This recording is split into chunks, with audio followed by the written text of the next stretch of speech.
ہر طرح کی تعریف اللہ کے لیے ہے جو ہدایت طلب کرنے والوں کو ہدایت دینے والا ہے. جس کا وہ ذمہ لے لے اور دوست بنا لے اس کے لیے کافی ہے. میں اس پاک ذات کی ایسی حمد بیان کرتا ہوں جس کے ذریعے اس کی رضا اور خوشنودی چاہتا ہوں. میں گواہی دیتا ہوں کہ اللہ کے علاوہ کوئی معبود نہیں، وہ یکتا ہے، اس کا کوئی شریک نہیں، اس کے علاوہ کوئی رب نہیں اور نہ اس کے سوا کوئی معبود ہے.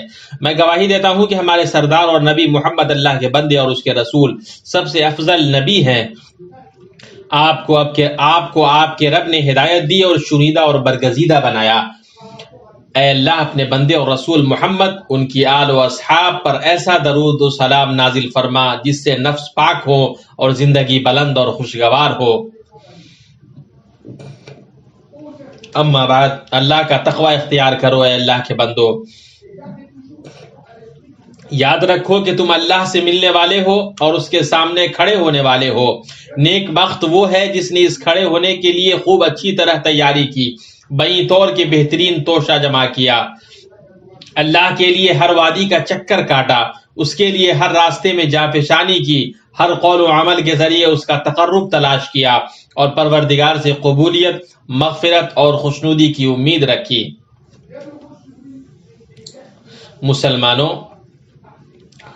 وہ سب سے بری چیز جس میں نفس مبتلا ہوتے ہیں اور جس سے دل بے چین ہوتا ہے، وہ ایسی مایوسی ہے جو شعور کو مردہ کر دیتی ہے، اور ایسی نا امیدی ہے جو دنیا کو تاریک کر دیتی ہے، جس کی وجہ سے امیدیں ٹوٹ جاتی ہیں اور آرزویں ختم ہو جاتی ہیں، راستے اور دروازے بند ہو جاتے ہیں.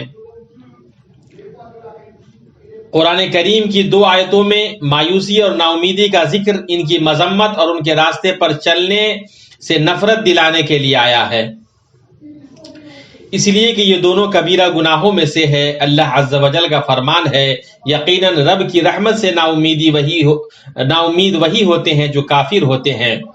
اے اللہ کے بندو، روح اللہ سے مراد اللہ کی رحمت اور اس کی جانب سے فراخی کی امید ہے. اللہ سبحانہ کا فرمان ہے، اپنے رب تعالی کی رحمت سے نا امید تو صرف گمراہ اور بہکے ہوئے لوگ ہی ہوتے ہیں. اللہ سبحانہ نے یہ بتا دیا کہ مومن کی شان یہ نہیں ہے کہ وہ مایوس اور نا امید ہوں. مومن تو ہمیشہ خوف اور امید کی حالت میں رہتا ہے. جہاں وہ گناہ اور معصیت کے انجام سے ڈرتا ہے، وہیں اس کے ساتھ ساتھ طاعت کو انجام دے کر اپنے رب کی رحمت اور عفو و مغفرت کی امید بھی رکھتا ہے. اللہ تعالیٰ نے بندوں کو اس کی رحمت کا حریص ہونے اور اپنے عفو کی رغبت دلائی ہے اور بندوں کی امیدوں کو اپنی مغفرت سے جوڑا ہے. اللہ عز و جل کا فرمان ہے، میری جانب سے کہہ دو کہ اے میرے بندو، جنہوں نے اپنی جانوں پر زیادتی کی ہے، تم اللہ کی رحمت سے نا امید نہ ہو جاؤ. بالیقین اللہ تعالیٰ سارے گناہوں کو بخش دیتا ہے، واقعی وہ بڑی بخشش، بڑی رحمت والا ہے. دوسری جگہ اللہ کا فرمان ہے، اور میری رحمت تمام اشیاء پر محیط ہے. تو وہ رحمت ان لوگوں کے نام ضرور لکھوں گا جو اللہ سے ڈرتے ہیں اور زکوٰۃ دیتے ہیں اور جو ہماری آیتوں پر ایمان لاتے ہیں. حدیث قدسی میں ہے، جسے امام احمد نے اپنی مسند میں صحیح سند کے ساتھ حضرت ابو ذر غفاری رضی اللہ عنہ سے روایت کیا ہے کہ رسول اللہ صلی اللہ علیہ وسلم نے ارشاد فرمایا، اللہ تعالیٰ فرماتا ہے، اے ابن آدم، بے شک جب تک تو میری عبادت کرتا رہے گا اور مجھ سے امید رکھے گا، میں تجھ کو معاف کرتا رہوں گا، چاہے تجھ میں کتنی ہی برائیاں کیوں نہ ہو، میں اس کی پرواہ نہیں کروں گا. اے ابن آدم، اگر تمہارے گناہ آسمان تک بھی پہنچ جائے پھر تم مجھ سے مغفرت طلب کرو تو میں تم کو معاف کر دوں گا. اے ابن آدم، اگر تو زمین بھر گناہ کے ساتھ بھی مجھ سے اس حال میں ملو کہ میرے ساتھ کسی کو شریک نہ کیا ہو، تو میں بھی زمین بھر مغفرت کے ساتھ تجھ سے ملوں گا، یعنی بھرپور مغفرت کر دوں گا. صحیحین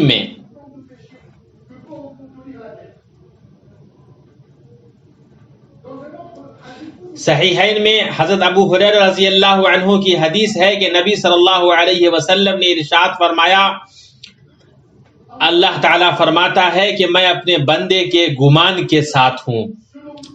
حدیث کے دوسرے طرق امام احمد، ابن حبان اور حاکم میں ہے فَلْيَظُنَّ بِي مَا شَاءَ، تو وہ جیسا چاہے میرے ساتھ گمان کرے۔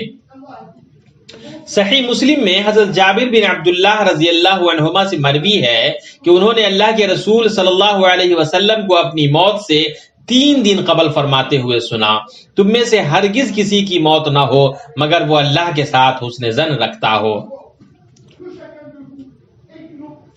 اے اللہ کے بندو، یہ سب اور اس معنی کے قرآن و حدیث کے دوسرے نصوص انسان کے سامنے توقع اور امید کے دروازوں کو کھولتے ہیں، اس کو مایوسی اور نا امیدی سے دور کرتے ہیں، اسے بہتر سمت کی طرف متوجہ کرتے ہیں، اسے اچھے راستے پر لے چلتے ہیں، اس کے آنے والے دنوں کو پر امید نظروں سے دکھانے لگتے ہیں، جس کی وجہ سے اس کا گمان اپنے رب سے بہتر ہوتا ہے اور وہ اللہ کی رحمت اور اس کے پاس بہتر بدلہ کی امید کرتا ہے۔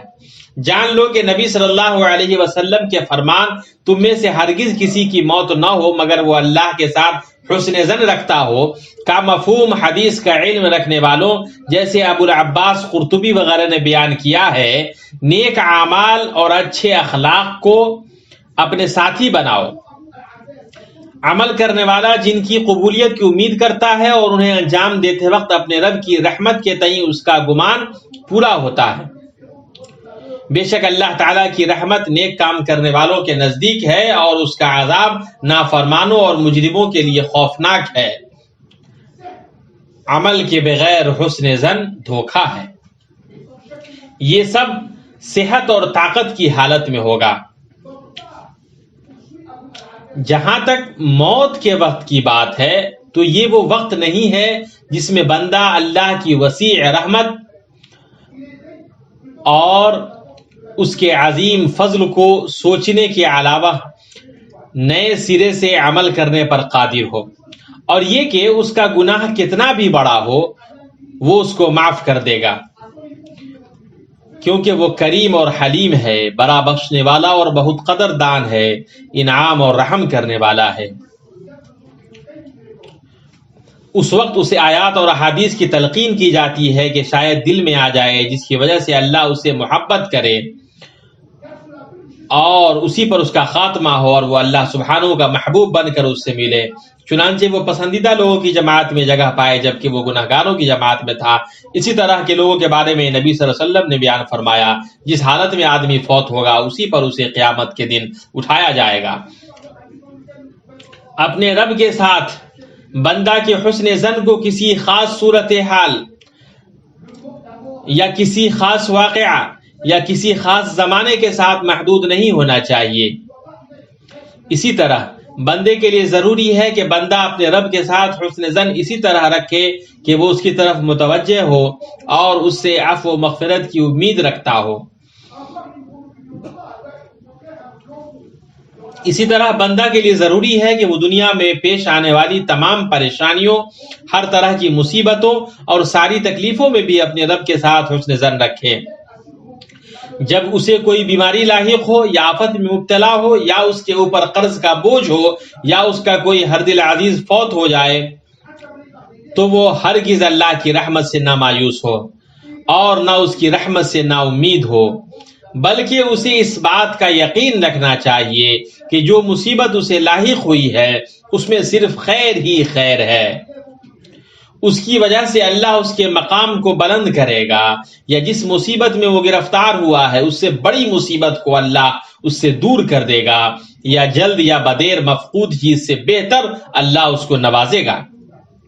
جیسا کہ اس حدیث میں ہے جسے امام بخاری نے اپنی صحیح میں حضرت ابو ہریرہ رضی اللہ عنہ سے روایت کیا ہے کہ رسول اللہ صلی اللہ علیہ وسلم نے ارشاد فرمایا، اللہ تعالیٰ جس کے ساتھ خیر و بھلائی کا معاملہ کرنا چاہتا ہے اسے مصیبت میں مبتلا کر دیتا ہے،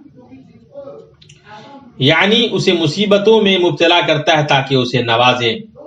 اسی طرح ایک دوسری حدیث میں ہے جسے ترمذی اور ابن ماجہ نے اپنی اپنی سنن میں اچھی سند کے ساتھ حضرت انس بن مالک رضی اللہ عنہ سے روایت کیا ہے کہ رسول اللہ صلی اللہ علیہ وسلم نے ارشاد فرمایا، بڑا ثواب بڑی آزمائش کے ساتھ ہے۔ یقیناً اللہ تعالیٰ جب کسی قوم سے محبت کرتا ہے تو اسے آزماتا ہے، بس جو اس سے راضی رہا اس کے لیے اللہ کی رضا ہے، اور جو اس سے ناراض ہوا تو اللہ بھی اس سے ناراض ہو جاتا ہے۔ وہ لوگ جو زندگی کو کالے چشمے سے دیکھتے ہیں، جب ان پر آفتیں آتی ہیں یا وہ آزمائشوں سے دوچار ہوتے ہیں تو ان کے دل میں خیال آتا ہے کہ مصیبت کی یہ گھڑی لمبی ہوگی اور اس کی وجہ سے وہ ہلاکت کے دہانے پر پہنچ جائیں گے، انہیں مزید مصیبتیں لاحق ہوں گی۔ ان آزمائشوں کا سلسلہ ہرگز ختم نہیں ہوگا۔ یہ تمام چیزیں اللہ کے بندوں اللہ کے تئیں سوء ظن رکھنا ہے۔ نہ تو یہ مومنوں کی صفات ہیں اور نہ پرہیزگاروں کی خصلتیں ہیں۔ اپنے بندے کے کتنے ہی خوف کو اللہ نے امن و اطمینان سے، فقر کو مالداری سے، بدحالی کو خوشحالی سے اور پریشانی والے دنوں کو رفعت، رحمت اور مغفرت سے بدل دیا ہے۔ عتبہ بن غزوان رضی اللہ عنہ نے اپنے خطبے میں بیان فرمایا، تم کو معلوم ہے کہ میں ان 7 صحابہ میں سے 7واں تھا جو رسول اللہ صلی اللہ علیہ وسلم کے ساتھ تھے، اور ہمارے پاس درخت کے پتوں کے سوا اور کوئی کھانے کی چیز نہیں تھی، حتیٰ کہ ہماری بانچھیں چھل گئیں۔ مجھے ایک چادر مل گئی تو میں نے اپنے اور حضرت سعد بن مالک کے درمیان اس کے 2 حصے کیے، نصف چادر کا میں نے تہبند بنایا اور نصف کا حضرت سعد بن مالک نے، اور آج ہم میں سے ہر شخص کسی نہ کسی شہر کا امیر ہے۔ اے اللہ کے بندو، اس طرح کی ماضی اور حال کی بہت ساری نظیریں اور مثالیں ہیں جن کا احاطہ کرنا ناممکن ہے۔ اللہ کا تقوی اختیار کرو۔ اے اللہ کے بندو، ہمیشہ یاد رکھو کہ اللہ سے ہر حال میں حسن ظن رکھنا، اس سے امید باندھنا اور اس کے پاس موجود نعمتوں کی توقع کے ساتھ اس کی معصیت کے نتائج سے خوف کھانا سچے مومنوں کی شان اور نیک لوگوں کی خصلت ہے۔ اللہ تعالیٰ نے سچ فرمایا، اور انسان پر جب ہم اپنا انعام کرتے ہیں تو وہ منہ موڑ لیتا ہے اور کروٹ بدل لیتا ہے، اور جب اسے کوئی تکلیف پہنچتی ہے تو وہ مایوس ہو جاتا ہے۔ کہہ دیجئے کہ ہر شخص اپنے طریقے پر عامل ہے، جو پوری ہدایت کے راستے پر ہیں انہیں تمہارا رب ہی بخوبی جاننے والا ہے۔ اللہ تعالیٰ مجھے اور آپ کو اپنی کتاب کی ہدایت اور اپنے نبی کی سنت سے فائدہ پہنچائے۔ میں اپنی یہ بات کہتا ہوں اور اللہ رب العزت سے اپنے لیے، آپ کے لیے اور تمام مسلمانوں کے لیے ہر طرح کے گناہوں سے مغفرت طلب کرتا ہوں۔ وہ بہت بخشنے والا اور رحم کرنے والا ہے۔ ہر قسم کی حمد اللہ کے لیے ہے، ہم اس کی حمد بیان کرتے ہیں، اسی سے مدد چاہتے ہیں اور مغفرت طلب کرتے ہیں۔ ہم اللہ کی پناہ چاہتے ہیں اپنے نفس کی برائیوں اور اپنے اعمال کی خرابیوں سے۔ جسے اللہ ہدایت دے اسے کوئی گمراہ نہیں کر سکتا، اور جسے وہ گمراہ کر دے اسے کوئی ہدایت نہیں دے سکتا۔ میں شہادت دیتا ہوں کہ اللہ کے سوا کوئی عبادت کے لائق نہیں، وہ یکتا ہے، اس کا کوئی شریک نہیں، اور میں گواہی دیتا ہوں کہ حضرت محمد صلی اللہ علیہ وسلم اللہ کے بندے اور اس کے رسول ہیں۔ اللہ کا درود نازل ہو آپ پر اور آپ کے آل و اصحاب پر۔ اما بعد، اے اللہ کے بندو، وہ حدیث جسے بخاری اور مسلم نے اپنی اپنی صحیح میں حضرت ابو سعید خدری اور حضرت ابو ہریرہ رضی اللہ عنہما سے روایت کیا ہے کہ رسول اللہ صلی اللہ علیہ وسلم نے ارشاد فرمایا، مسلمان جب بھی کسی پریشانی، بیماری، رنج و ملال، تکلیف اور غم میں مبتلا ہو جاتا ہے، یہاں تک کہ اگر اسے کوئی کانٹا بھی چبھ جائے تو اللہ تعالیٰ اسے اس کے گناہوں کا کفارہ بنا دیتا ہے۔ اس میں جیسا کہ اہل علم نے فرمایا ہے کہ ہر مومن کے لیے عظیم خوشخبری ہے، کیونکہ انسان اکثر بیماری یا غم وغیرہ کی وجہ سے تکلیف میں مبتلا رہتا ہے۔ انسان کو لاحق ہونے والی بیماریاں، مصیبتیں اور تکلیف، خواہ جسمانی ہو یا قلبی، یہ سب اس کے گناہوں کا کفارہ بنتی ہیں۔ حالانکہ یہ کفارہ جمہور علماء کے نزدیک صغیرہ گناہوں کے ساتھ خاص ہے، اور کبیرہ گناہ کا کفارہ صرف سچی توبہ ہے۔ نبی صلی اللہ علیہ وسلم کی اس فرمان کی روشنی میں، جسے امام مسلم نے اپنی صحیح میں روایت کیا ہے، جب کبیرہ گناہوں سے اجتناب کیا جا رہا ہو تو 5 نمازیں، ایک جمعہ سے دوسرا جمعہ اور ایک رمضان سے دوسرے رمضان کے درمیان میں ہونے والے گناہوں کو، یہ ساری چیزیں مٹانے کا سبب ہیں۔ بہرحال اس خوشخبری میں اللہ کے کرم اور اس کی عفو و درگزر اور عظیم مغفرت کی امید اور توقع کا دروازہ کھلتا ہے۔ رجا یعنی امید کے تعلق سے امام ابن قیم رحمہ اللہ کا قول ہے کہ یہ ایسی چیز ہے جو دلوں کو اللہ اور آخرت کے گھر کی طرف مائل کرتی ہے اور اس تک لے جانے کے راستوں کو بہتر کرتی ہے۔ امید اور تمنا میں فرق یہ ہے کہ تمنا میں سستی اور کاہلی پائی جاتی ہے۔ تمنا کرنے والا محنت اور کوشش کے راستے پر نہیں چلتا ہے، لیکن امید میں سعی اور کوشش اور حسن توکل پایا جاتا ہے۔ اسی لیے اس پر اجماع ہے کہ امید بغیر عمل کے درست نہیں ہے۔ پھر انہوں نے بیان کیا کہ لائق ستائش امید اس آدمی کی امید ہے جو اللہ کی روشنی میں اللہ کی طاعت انجام دے اور وہ اللہ کے ثواب کی امید رکھے، اور اس آدمی کی امید ہے جو کوئی گناہ کا ارتکاب کرے پھر اس گناہ سے توبہ کرے اور اس کی مغفرت کی امید رکھے۔ جہاں تک اس شخص کی بات ہے جو کوتاہی اور گناہوں میں پڑا رہے پھر بھی بغیر عمل کے اللہ کی رحمت کی امید رکھے، تو یہی دھوکہ، تمنا اور جھوٹی امید ہے۔ اے اللہ کے بندو، اللہ کا تقوی اختیار کرو اور اپنے دلوں سے نا امیدی کی جڑ کو کاٹ دو اور اپنے رب سے حسن ظن رکھو۔ اس کو راضی کرنے والے عمل کے ذریعے اس رحمت اور مغفرت کی امید رکھو اور اس کو ناراض کرنے والے اعمال سے توبہ کرو۔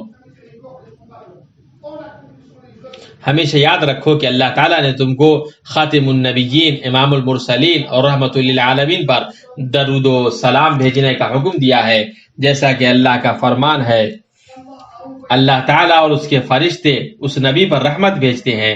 اے ایمان والو، تم بھی ان پر درود بھیجو اور خوب سلام بھی بھیجتے رہا کرو۔